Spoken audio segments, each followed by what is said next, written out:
How to download VN video editor on PC in 2025. So hey everyone, welcome back to the channel.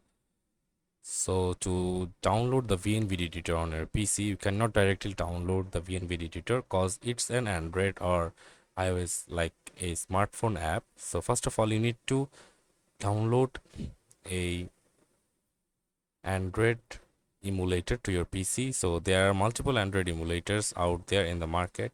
So most of the popular ones are BlueStacks, Memu, or LD Player. You can just download and install either of them, and then you can just continue to your Google Play account, and on the Google Play app you can just search for VN Video Editor and Maker and click on install and install it on your emulator, and then you can make videos and edit them in the emulator itself. So that's it for this video. That's how you can install VN Video Editor on your PC and use it.